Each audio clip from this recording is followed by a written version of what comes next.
I'm Jack, 32, a corporate worker.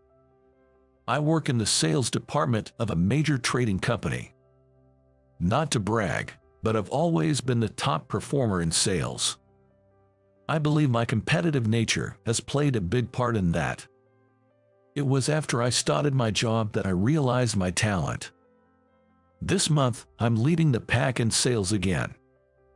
I let out a sigh of relief seeing everything going as planned and closed my computer screen. The same routine every day. For me, that's the best reward. I just can't find enjoyment in major changes to my daily routine. I think only laid-back folks can do that. I feel sorry for those who say I need some excitement. They don't appreciate the value of everyday life. But then, someone who shook up my routine appeared last spring. In April, the person transferred to our department was a younger female boss named Lucy. Her title was Assistant Sales Manager, which made her my immediate superior. It's not like I hold a grudge against her, but I've always struggled with women in general. There's a reason for this. My mom left my dad and me behind and ran away from home. Please don't get me wrong, it's not like my dad had a drinking problem or was violent or anything. On the contrary, he was often sick. And it was my mom who took care of him. Whether she got tired of caring for him, I don't know. When I came home as a middle schooler, she left a note and was gone. Take care of your dad for me. That was all that was written in the letter from my mom, and I remember being stunned by it. More than sadness or loneliness, anger towards my mom welled up inside me, and I struggled to keep it down. Dad never blamed mom for leaving and just accepted it as if it were the most natural thing in the world. And so, it was just the two of us, me and my dad, starting our life together. Dad couldn't work and relied on public assistance. From high school, I started working part-time jobs, dedicating myself to supporting our household and my dad. There was no time for me to enjoy a typical youth. Never wanting pity from anyone, I became adept at putting on a brave face, no matter what happened. I must have been a tough kid, I guess. Sadly, after a prolonged illness, Dad passed away 2 years ago. When I was freed from caring for my dad, I was at a loss for what to do next. I felt as if my worth had vanished. I immersed myself more in my work, probably due to the loss of my dad. You're always top in sales, Jack. I believe the first time Lucy, who has been assigned in April, spoke to me was around this time. It felt like she was making small talk, and to be honest, it felt tedious. I put in the effort, that's all. I didn't mean to be modest, but most people accept that response. Of course, otherwise, achieving such results would be impossible. In front of the sales performance posted on the whiteboard, Lucy said that and nodded in agreement. Every time she nods, I catch a whiff of the sweet perfume she's wearing. Let's do our best this week too. She gave a light pat on my shoulder and headed back to her desk. There was a silver ring on her left ring finger. I was slightly taken aback when I found out she was married. She's younger than me, and well, she doesn't give off that married vibe. Not so domestic, I just felt like that. I found out the reason for this purely by chance.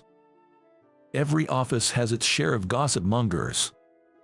And ours was no exception, with many relishing in the rumors during their breaks. Today, one of the clerks was proudly sharing some juicy news she had overheard in the break room. And I just happened to overhear it. According to the office clerk, it seems that Lucy's husband passed away due to illness the year before last. This means she is a widow now. I heard it all happened so fast, from the time the illness was discovered to his passing. Hearing that, I stepped away from the break room. It was a bit surprising to think that someone as cheerful as Lucy had such a past. But then, another thought crossed my mind.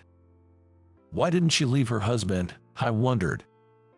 Was it because his decline was so rapid, from treatment to demise?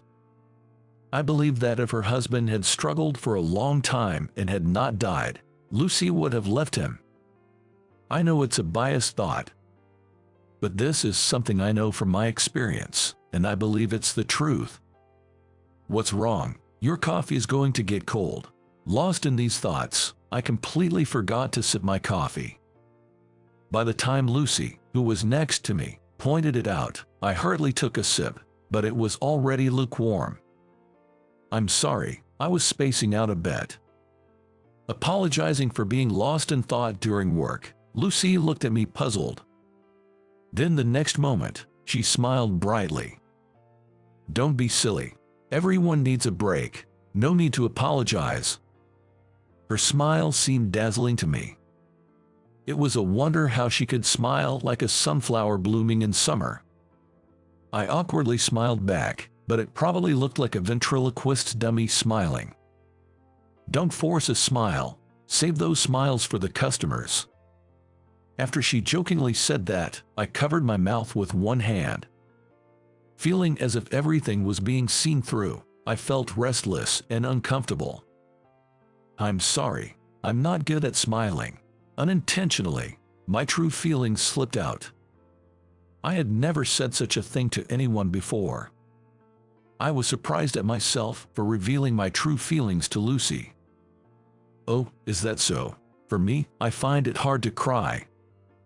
Lucy gently brushed aside my true feelings and said so. It felt as if we were exchanging our vulnerabilities. Maybe she was trying to be fair since she had inadvertently heard my weakness. In all things, Lucy was always like this. She treats everyone equally, lends a listening ear, gives encouragement, and brightens the atmosphere in our department by bringing everyone together. Lucy's reputation has soared not just within our team but across the whole department. By the time seeing her smile every morning had become the highlight of my day, something unbelievable happened to me. At the end of the month, I was left standing before the posted sales results. For the first time, I was in second place in sales performance. I couldn't hide my dismay, wondering if there had been some kind of mistake. The one who surpassed me and jumped to the top was a junior who had been hovering around the middle of the pack until last month. I have noticed they'd been putting in the effort after receiving advice from Lucy recently, but I never, not in a million years, thought they would surpass my sales performance. As I heard the cheers of my junior behind me, I kept telling myself to stay calm. Losing my composure was not an option. I must keep a straight face, so as not to be pitied. The nails of my tightly clenched fist were digging into my palm. The one who gently wrapped around that fist was Lucy's slender finger. A fleeting moment as she passed by. Her fingertips seemed to soothe me, as if to say, "It's okay." Involuntarily, I looked up. Without looking back at me, Lucy walked straight toward my junior and congratulated him. The touch of her fingers lingered on my fist. It felt as if her feelings were flowing into me through her fingertips, a strange sensation. The tension of my clenched fist gradually eased. I could feel my strained emotions lightening. I won't lose next month. I conveyed my genuine feelings to my junior. The words came out naturally, probably thanks to Lucy. Lucy looked at me and smiled brightly. It was her usual radiant smile like a sunflower. After work that day, we finally had Lucy's welcome party within our team. The team's party planner had booked a stylish Spanish restaurant. Our team always had high attendance at these parties, thanks to his efforts to find various interesting places for every gathering. This time too, almost everyone was attending. We enjoyed exotic dishes and delicious wine. Under normal circumstances, I'd probably enjoy myself more, but I was a bit different tonight. I couldn't stand the fact that my sales performance was surpassed by a junior colleague. The supposed relief I felt was stirred awkwardly again by drinking alcohol. This feeling of irritation shrouded my chest and invited a worse state of drunkenness. I'm definitely not a bad drunk. I'm always properly paced, and getting disorderly is unthinkable. But tonight was different. I couldn't disguise my emotions and overtly avoided Lucy. "Please, drink over there. Don't mind me. Don't worry, I'll work harder from next month." I confront Lucy, who just sat next to me and started talking with slurred words. "Come on, don't dislike me that much." Lucy, trying to calm me down, seemed to act superior even though she's younger, and it irritated me more. "How did you even get promoted? There's no way you can get promoted while taking care of a sick husband, can you?" My mouth wouldn't stop in my drunken state. I know I'm in trouble in my head, but harsh words just keep spilling out of my mouth. "Oh, you seem to know a lot. I'm a more capable woman than you think, Jack." Lucy brushes off my sarcasm with a complacent attitude. Even that attitude started to anger me. "Jack, you struggle with women, don't you?" she said with a mischievous grin, making my heart race, and I unintentionally get lost for words. "See, bullseye, spot on, right. That's why whatever you say, Jack, it's fine by me." Taking a sip of red wine, Lucy said it with a straight face. This is her true feeling. It's like she thinks she knows everything about me. "What do you know about me, being younger and all?" I find myself getting defensive. The room's atmosphere suddenly turns icy. It seems my voice was louder than I thought. "I do know, too bad. You don't like me, do you, Jack?" Sticking out her tongue in a teasing manner, Lucy seems to provoke me. I, irritated, unintentionally stood up from my chair. Lucy looks up at me with challenging eyes. "I never said such a thing. I can tell even if you don't say it." She pouts her lips. Somehow, she seems a bit sullen. After a few similar exchanges, I was the one who lost my cool first. I drained the wine I had in my hand in one go and leaned towards Lucy, shouting, "That's what I'm saying. I like you." In that moment, Lucy, with wide open eyes, looked up at me. Being able to surprise her, I felt satisfied. In the next moment, I blacked out. The next day, I woke up in my room with a hangover, holding my aching head. I was so embarrassed about making a fool of myself at the party that I wished the ground would swallow me up. Alone, I tossed and turned in bed. "Huh, you're awake. Huh?" What I heard from the kitchen was Lucy's voice, and I was so startled it felt like my heart might jump out of my mouth. "Jack, you passed out after that. Tom and I brought you back. We missed the last train, so we had to impose." Approaching with a bottle of mineral water in one hand, Lucy looked somewhat refreshing without makeup. "I'm so sorry." While accepting the bottle of mineral water, I apologized for my disgraceful behavior last night. Lucy smiled warmly and said, "It's all right." "Oh, but I also have something to apologize for." "What is it?"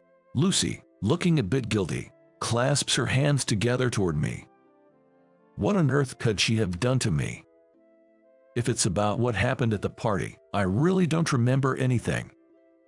I fought to turn it off as it was left on, but then a DVD started playing. I saw cute Jack. She sticks out her tongue and says, "I'm sorry." I, startled, glanced toward the TV. On the table in front of the TV, an old DVD case was carelessly left. Recalling what was being watched, I feel embarrassed. Knowing that Lucy saw such a thing, I really wish I could just find a hole and hide in it. "You saw it, huh? Feel free to laugh. A grown man doing something like that." I uttered such words in despair. "Why, I think it's wonderful. Remembering and valuing family is a wonderful thing, isn't it?" I managed a wry smile as she asks me this, her face filled with curiosity. What Lucy happened to see was a home video taken when I was a child. It documented a time when I was most happy. My dad was still somewhat well, my mom was at home, and I was laughing innocently, oblivious to any hardships. This was filmed during a family outing to watch the blooming flowers, and my grandfather was the one shooting the video. He probably offered to handle the camera so that the 3 family members could be framed in the shot. I was so young, adoring my parents, not having the slightest inkling that this happiness would crumble. Sometimes, I watch this video to remind myself that I too had happy moments. To not forget that I was once, like others, a person who was loved. This wonderful family fell apart a few years later. I felt the urge to tell Lucy everything. Then, about my father's illness and my mom running away. How I couldn't forgive myself for feeling relieved more than sad when my father passed away. Normally, I'm good at putting on a facade, but with Lucy, only honest words come out. She was quietly listening to my life story. After finishing telling everything, I take a sip of mineral water. No wonder you despise women. Lucy quietly opens her mouth. After listening to my life story, Lucy showed neither signs of pity nor ridicule. Her face accepted all the facts as they were. Can I share my story too? When my husband died, I felt relieved. At her unexpected confession, I inadvertently let out, "What? It was really hard until he passed." Knowing the end was near, but having no other choice, I don't know how much I cursed God. Lucy smiles a bit sarcastically. That smile is twisted, totally different from her usual cheerful one. I wonder which one is the real her. I wanted to know more about her. Did you feel relieved when your husband passed away? I'm aware that it's an insensitive question, but I wanted to confirm it with her. Yes, I did. I felt liberated. Lucy clarified that the liberation she felt was not from taking care of him. She seemed to think she was liberated from the fear of her husband being gone and the pity from those around her. Her husband's final moments weren't peaceful, it seems. He suffered in pain until the end, crying out his desire to live. Lucy described his last moments as hellish. It was too much to face directly. I wanted to run away from there, to block my ears. Hearing the prolonged beep of the heart monitor, she realized, it's over. It was an insane moment. Reminiscing, she tremored slightly. I couldn't start a family with him. I couldn't let him, who loved children, become a father. Her only regret, Lucy concluded her story. I felt as if I had learned a secret hidden within her. Maybe she didn't ridicule me because she had experienced significant loss. Loss teaches you things, something Lucy knows firsthand. I wanted to say something comforting, but no words came to my mind. See you on Monday, then. Lucy left after saying this. After she left, I got out of bed to check the kitchen and found a pot of easy-to-digest vegetable soup. On the table was a note. Heat it up and eat. The refrigerator was stocked with sports drinks. Lucy's thoughtfulness, her affection, was appreciated. From this day on, Lucy's presence in my life grew increasingly significant. I found myself hoping that she felt the same. However, when I went to work on Monday, her attitude was no different than usual. I was taken aback, thinking we had a special connection, sharing secrets no one else knew. Boss and subordinate. Nothing more, nothing less. Such a relationship continued until the next spring. It was almost a year since Lucy was transferred. When spring comes and the cherry blossoms are in full bloom, I feel lighthearted every year. Perhaps my body remembers the joyful times. Sunday was the anniversary of my father's passing, so I went to visit his grave. I cleaned it neatly and offered fresh flowers. I lit candle and a cigarette, his favorite, together.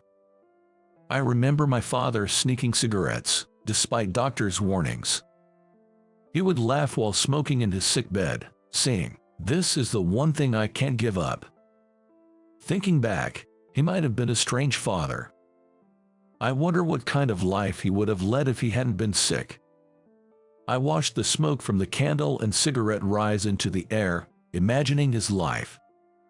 Usually, I would feel more depressed visiting this grave, but not this time.